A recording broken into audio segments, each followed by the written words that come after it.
morning, Lisa. How are you? Hey Dewey, I'm good. It's a little cloudy and a bit rainy here in Southern California this week, but no complaints. Sounds like somebody's shedding some tears over Indian Wells not happening. Ugh, What's up with yeah, that? really sad. I was excited to go out there and cover the college event this year for the first time, and yeah, it's disappointing. This coronavirus thing is really taking its toll on not just individuals who are stricken with the illness, which of course our hearts go out to those people and we wish them speedy recoveries, but I don't know how much of a panic we really need to be in. I understand that the organizers at Indian Wells, specifically Tommy Haas, the tournament director, felt like he had a responsibility to protect not only the players coming to the event, but also the viewing public and Mhm. all the volunteers and vendors that were going to be out there. But, it's just sad. I have a lot of friends who had made the trip out, and I'm sure you know a lot of people who had made the trip out, and it's just Yeah, a it little was disappointing.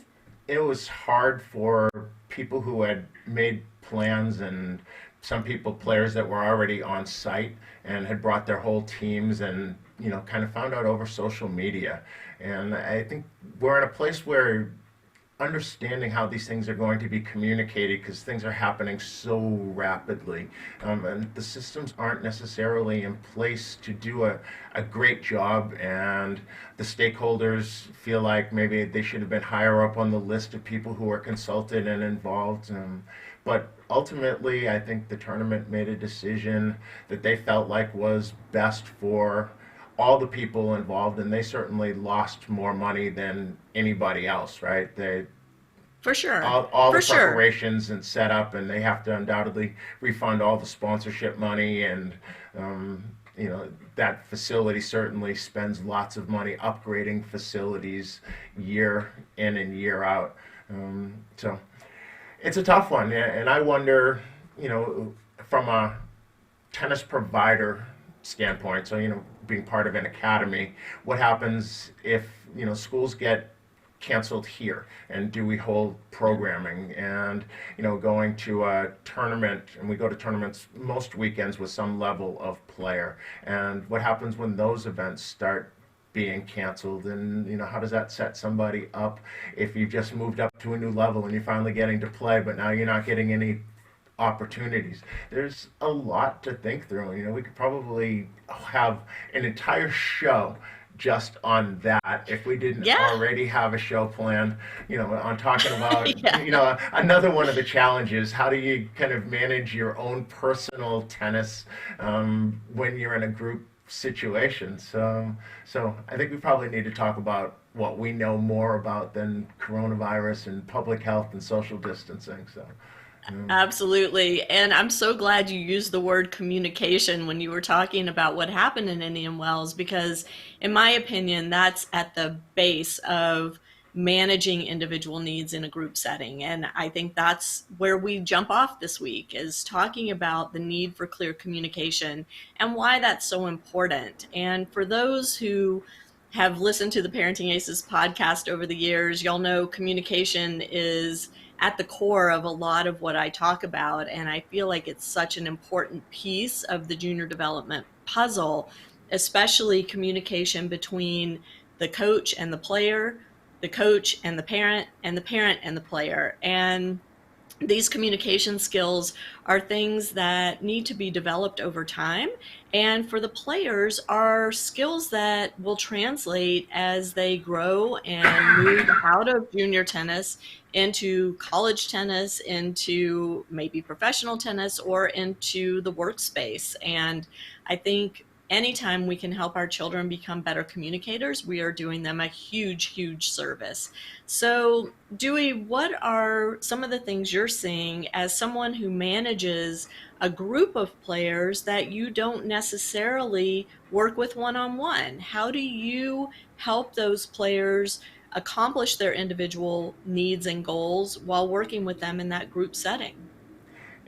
it's interesting because over the 30 some odd years that I've been doing this I've had different situations. So I've had very, very small groups where I was actually the only coach out there on the court, and so I was also the person who was working with all of those players in a one-on-one situation. So there's one extreme, and then we go to the other extreme, probably where I am now more than any other time, which is I'm managing a group of players in the afternoon, and because I'm not full-time as a coach right at the moment, I only have one player that I'm doing private lessons with. So it doesn't really matter the group. I generally have that player in the group, but I don't set the practice for that one player. I set it for what I believe the needs of the group are, and then I have to kind of count on the players to relay to me the things which they're working on.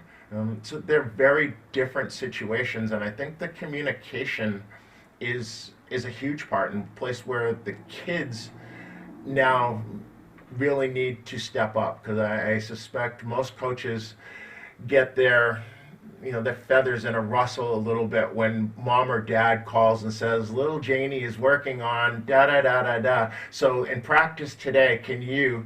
And I suspect the immediate response from most coaches is, well, it's one where, thank you very much, Mrs. Jones. We will try to make sure that we take care of little Janie as best we can today. And Right. under their breath, they're saying, something quite different. Yeah. And I mean, it's really one of those things that has to be worked on, right? So a lot of times, especially if you're working with younger kids, they may not have the vocabulary or the confidence to communicate clearly with their private coach or their group coach, and they may not have the skills to communicate clearly with the parents. So I think we, as the adults in the situation, need to really help these children develop these skills and the confidence to say what needs to be said, both to their private coach and to their group coach, in a way that's respectful, but also in a way that clearly communicates what they are working on and why it's important that they get time in a group setting to continue working on that. So, I suspect that a lot of times, Dewey, there are situations where, and I don't know if y'all have this at ATA, but I know I ran into this a lot in Atlanta, where English is not the first language of a lot of the coaches that we're seeing now.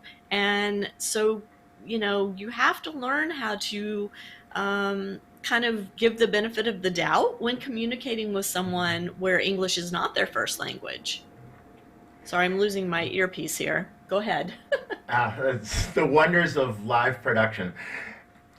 I try to make sure, and this is something that I had to kind of train the kids, and I'm still working on training them, but I try to start practice every day with asking each player, what are you here to work on today? What's your purpose for being here today?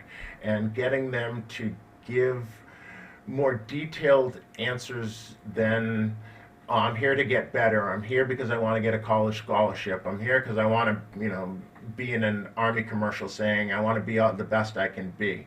And getting them to really be clear in what it is they're communicating, and have it be something that the coaches, because it's generally me and a couple of other coaches on a set of courts with about 12 players, but looking for something that we can kind of focus in on. If it's a footwork thing, and if they're not doing it, just be able to give them a little reminder. If it's something, spacing relative to a ball, or if it's something in a swing shape, so that they're very clear at the beginning of the day. We as coaches can help stress certain things for them specifically, because the reality is, if you're a kid, very few kids take as many hours of one-on-one coaching as they do group coaching. And yet the group coaching is the supplemental part. It's the place where you're getting the extra repetitions necessary to be able to work on the thing that you work on in your private lesson between lessons, so that you can jump back into the private. The coach can look and say, did you get it? Yep, looks like you worked on it well. Now let's teach you the next thing. But it's not an easy communication for a kid to be able to say to a coach, Coach, can we work on this today, without seeming disrespectful? Right. And that's why I said I think, part of the onus is on the private coach, and maybe, the takeaway from this is if the private coach could take 15 seconds at the end of the private lesson and say to the player, when you go into your groups this week, I want you to say to whichever coach is leading your group, I am working on ABC, whether it's, my slice backhand to cross court to the corner, or a rolling forehand short angle. Be specific, have the private coach be specific with the child, make the child repeat it back, because this is how we teach effective communication, right? Say it, have them repeat it so we know they understand and they've got it. And then make sure that the child is then communicating clearly with the group coach. And if there is any dispute or non-clarity about what they're working on, then the group coach and the private coach can have a conversation and make sure that both parties understand exactly where this child is in their development, and specifically what needs to be worked on during the week. Because as you said, Dewey, for most kids, they are seeing their group coach way more hours per week than they're seeing their private coach. Right. I'm going to use a little shameless plug right here that, at Austin Tennis Academy, we use a product called Tennis Locker, and it enables us to put information about the individual players that we're working with as their primary coach into a file which is accessible to all of the coaches within the program. And unfortunately, it's not, if someone is not taking their privates with a coach not in our program, they can't put the information in, but most of our kids do take their privates within Austin Tennis Academy. But I can look in that child's folder and look at what their goals are, the things that are coming up. We can look and see, well, do they have a tournament coming up this weekend? So are we being more focused on getting them competitive repetition as opposed to something that is, we're just starting to dig into something that's a longer term type of thing. And so finding ways to do that, I think, is huge. Now that we all have these devices, it's pretty easy to send, a text to, a coach that someone's going to be in group with, if you're the primary coach, and help with that communication of, can you just kind of take a look at this today, or this week, or we're in a little training block and we're making a big grip change. So now that's a huge one, right? There's probably nothing bigger than trying to change a grip. But if we can use all of these tools at our disposal to communicate better, I think that would help. That, not spending so much time doing Snapchat, though I don't have Snapchat. Yeah, my kids told me I'm not allowed to go on Snapchat. And I'll take this opportunity to plug too. I have done a podcast with the Tennis Locker folks. So if people want to learn more about Tennis Locker and how they can get it in their child's training facility, just go in our podcast archives on parentingaces.com and look for that. But I wanted to just kind of expand on what you're saying, Dewey, in terms of this communication piece. And the next step of that is collaboration, right? Collaboration between the private coach and the group coach, collaboration between the parent and both of those coaches, and making sure that everybody's on the same page. And that's why I think Tennis Locker is so cool, because it allows everybody to access the information.